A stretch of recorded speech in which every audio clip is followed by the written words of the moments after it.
The U.S. Supreme Court upholding a judge's order that could force the Trump administration to resume foreign aid payments. A lot of this has to do with USAID, and Shannon Bream is on that. Shannon, what happened? Okay, so this is one of the very first things from this term to make it fully to some kind of decision from the U.S. Supreme Court.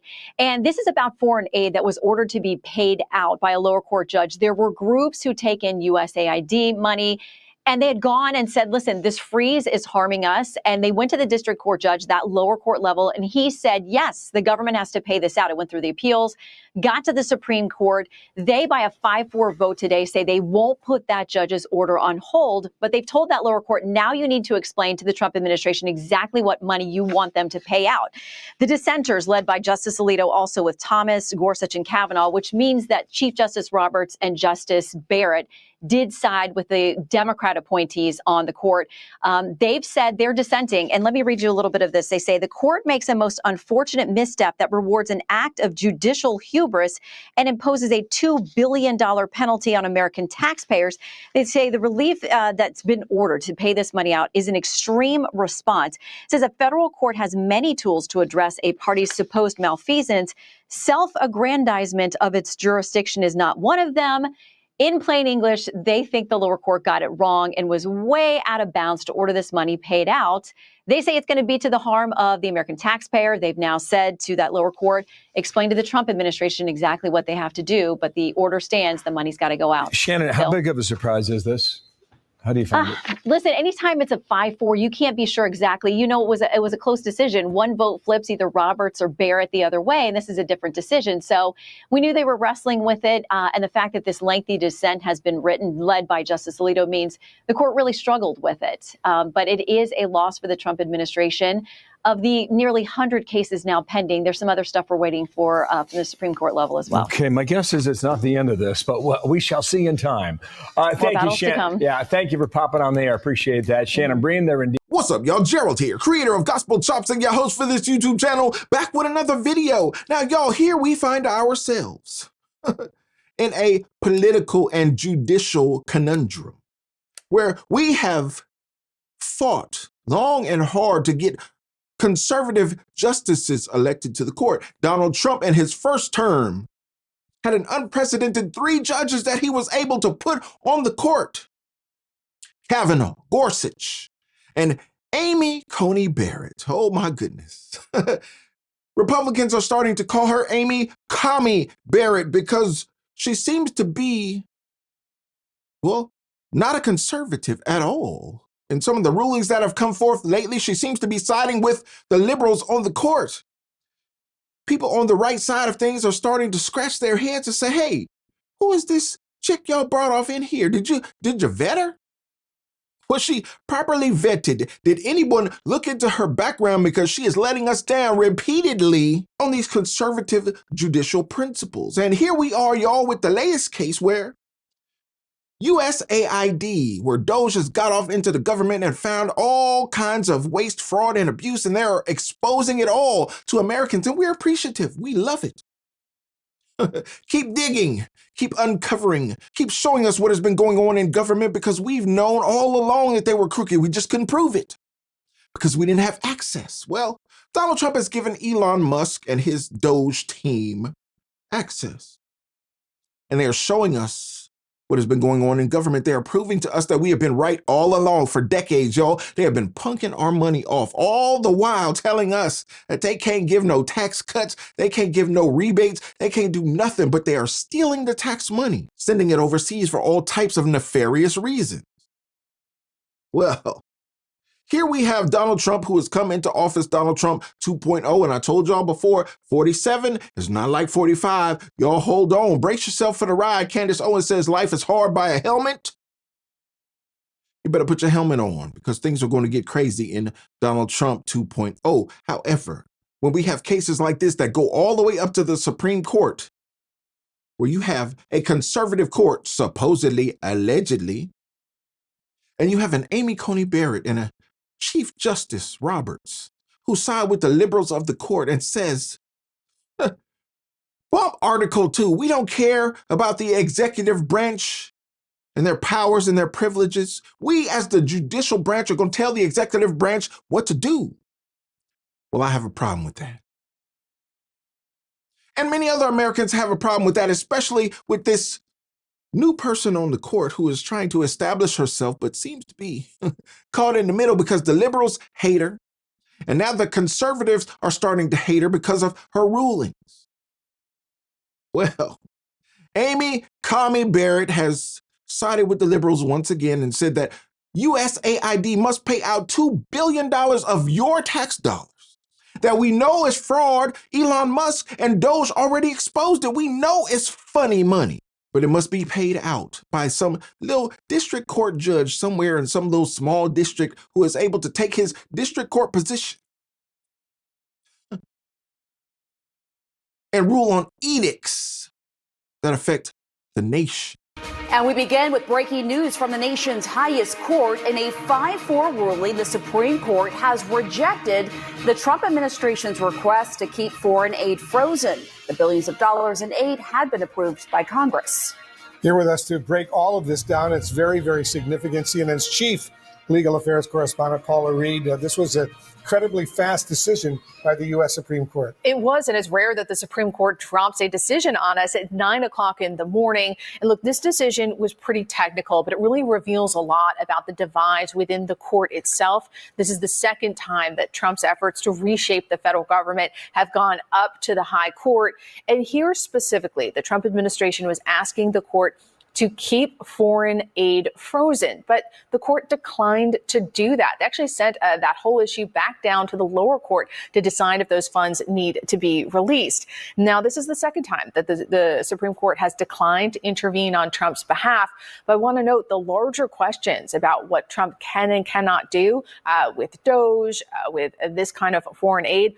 Those questions have not been answered. The Supreme Court has not weighed in on what we call the merits or the larger constitutional questions. That's going to take some time. But again, twice they've asked the Supreme Court to help them out, and twice they have declined. And basically, correct me if I'm wrong, the House of Representatives and the Senate both passed authorizing legislation for these billions of dollars in foreign aid. Then they passed separate appropriations bills, and then the president signed both bills into law. The Supreme Court saying if you want to change that, there's got to be additional legislation and more action by the president. So I think eventually the Supreme Court will have to get at that issue. Right now, the issue they're deciding is really whether a district court judge can compel the administration to pay these billions of dollars in foreign aid that they're saying they don't want to.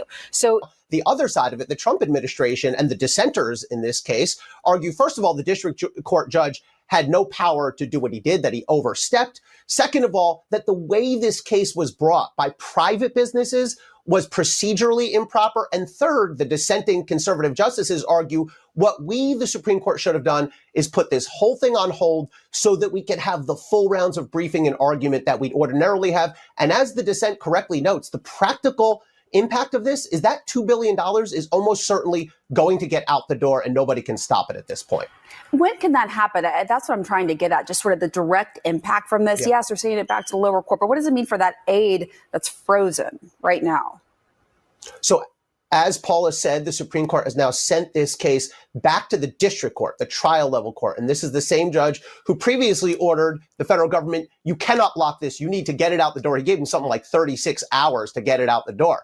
Well, now the Supreme Court has said back to the district court, yes, district court judge, you do have jurisdiction and authority to order that this money be paid, and you need to work with the parties to get this money out the door in a way that's quick, but also feasible, not impossible from a technical point of view. So in case you haven't guessed by now, you might be able to pick up on it as we go along. I read Justice Alito's dissent, and boy, was it scathing. I listen to people who have followed the Supreme Court for many decades, and they have reported that they have never seen a dissent like this that lambasts the court for making the wrong decision in his opinion. He didn't have to say it so forcefully. He said it that way for a reason. And you got, look, it's being exposed, y'all, in Trump 2.0, Trump 47. The conservatives on the court are establishing themselves. You got Alito, you got Thomas, who are the real conservatives on the court. And then you got Kavanaugh and Gorsuch, who are trying to establish themselves as conservatives. You got Amy Coney Barrett, who is just kind of floundering out here. We don't know where she is. She seems to be inconsistent, unconservative, most definitely. We don't know where this woman is going to land on any issue. It's hard to predict where she's going to be. Which leads me to say, hey, maybe y'all didn't look into this chick good enough, because y'all sold her to us like she was some bastion of conservatism. And here we are as conservative-leaning voters and the electorate that is so disappointed in this judicial pick. I bet if Donald Trump had it to do it all over again, I bet 47 wouldn't make the same decisions as 45. He said, hey, I was a New York guy. I didn't really know the swamp. People made recommendations to me and I vetted them to the best of my ability, but I wasn't a DC guy. So it is what it is. Well, what it is problematic for America when the Supreme Court can't decide on issues like this in the right way. And you got justices who are supposed to be conservative who side repeatedly with the liberals. Yeah, we know John Roberts. We know his track record. We know he's a left-leaning liberal who was never a conservative at all. We blame his appointer, George W. Bush. But Amy Coney Barrett is Donald Trump's fault for not vetting her properly, for not making sure she was in line with his conservative agenda before she was nominated and then confirmed by the Senate. Don't just blame Donald Trump, blame Mitch McConnell, who ushered some of these justices in. And here we are, y'all, faced with 2025 and Donald Trump 2.0 47, and this justice is ruling against the president and his agenda, even though the dirty deeds of government have been exposed. You're saying, well, you're going to force the executive branch to pay out money even though you know the money is faulty? Maybe if it was your money, you feel different. But because it's the taxpayers' money, you are at a minimum indifferent to the plight of the American people and how they should feel about this situation. Amy Coney Barrett continues to prove that she is a failure by conservative standards on the SCOTUS. All right, live look right now over at the Supreme Court, or a look. Some backlash from conservatives today over today's recent decision rejecting the Trump administration's effort to keep $2 billion worth of foreign aid frozen. The focus of the anger for some, Justice Amy Coney Barrett. She was sworn in 2020 after being picked by President Trump in his first term. Both she and Chief Justice Roberts sided with the liberal justices in a 5-4 decision. News Nation legal contributor Jesse Weber joins us now. All right, Jesse, I'm going to get to ACB, as she's known, here in a second, and why there's some backlash for her. But what about the decision today? What did the court decide, and how is this a setback for the Trump White House?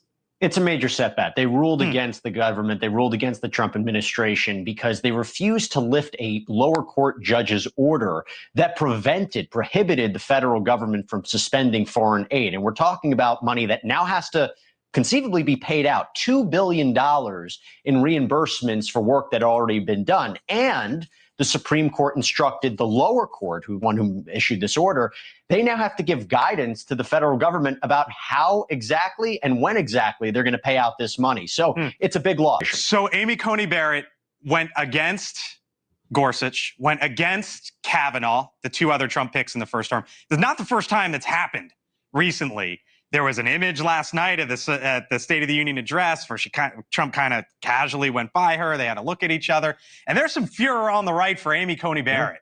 Is it deserved? Here's the problem. The majority, including Amy Coney Barrett, didn't give a reason why they did this. So this leads people to speculate, was this based on the law? Was this based on a hatred or an anti-Donald Trump perspective, something the government's doing? Look, the argument could be that when you look at the dissent from the conservative justices, they make really good arguments. Their arguments were, A, Does a lower court judge have the power to compel the federal government to pay out $2 billion? Talk about the harm to the federal government and the taxpayers. That's $2 billion they are not going to be able to recover. Why not just pause this? Why not just pause everything, allow Donald Trump's administration to brief this, to argue this on the merits, and decide it at a different day? Now, she could have gone that way. She chose not to. And we don't really know what persuaded her and the other justices to go and actually say that the federal government has to pay out this money to uphold the lower court's order. And that's the issue. It could have been maybe it was something on the merits. Maybe it had to do with the fact there was an argument presented that the Donald Trump's administration, the federal government, actually was fighting the wrong order from the judge. We don't know. And because we don't know, that is what leads people to speculate. And obviously, she is getting a lot of backlash for it. All right, we'll leave it there. Jesse Weber, News. Now, I know y'all can challenge my opinion on fairness. Y'all can challenge how I feel about Amy Coney Barrett as a person, as a justice. You can challenge my opinion on her conservatism, but what you can't challenge is the male-female dynamic, the biological impact on all of this. Y'all, you can feel a certain way about Amy Coney Barrett and her rulings. You can feel a certain way about Donald Trump and have the orange man bad Donald Trump deranged syndrome. But what you can't deny is the way that she looked at him when he came into the congressional chambers recently to give his speech before a joint session of Congress. The way she looked at him, there's no denying whether you be male or female. If you're human, you understand the way she looked at him. You understand the way she scowled at him. The way that her innermost feelings were projected through her facial expressions. She don't like this man. And she's so emotional, seemingly, in my opinion, that she lets her emotions come through in her judicial rulings. Lady, they have proven that this money has been squandered by the federal government intentionally, sent in other places so that it can boomerang back, so that people are enriched by the misdeeds and misgivings of the federal government. And you gonna sit there in your black robe and rule that this is okay? Well, this is not only a judicial misconduct, this is un-American. I wish we could recall you. I wish we could get a do-over from Donald Trump 1.0. This was a bad choice. And there's no wonder they call you Amy Coney Barrett. Yeah, we are disappointed. We disapprove of your rulings. We disapprove of your leftward leanings. Had we known then what we know now, we never would have supported your nomination. And I know Donald Trump is having a few regrets, but maybe, just maybe, in this Donald Trump 2.0 term, he'll get one more choice to fill a liberal seat with a real conservative. And this time he will do the proper vetting, will make the proper decision, and nullify the vote of an Amy Coney Barrett. Y'all let me know what you think about this. I'd love to know your thoughts in the comments. Let me know what you think about Amy Coney Barrett and how she's leaning to the left on this court. Something we may not have expected, but I would love to know your thoughts on it. Let me know in the comments, and don't forget to like the video and subscribe to the channel and share the video so we can get more people involved in the conversation, y'all. And like I always say, always remember and never forget, without the gospel, it's just chops. Until next time, peace.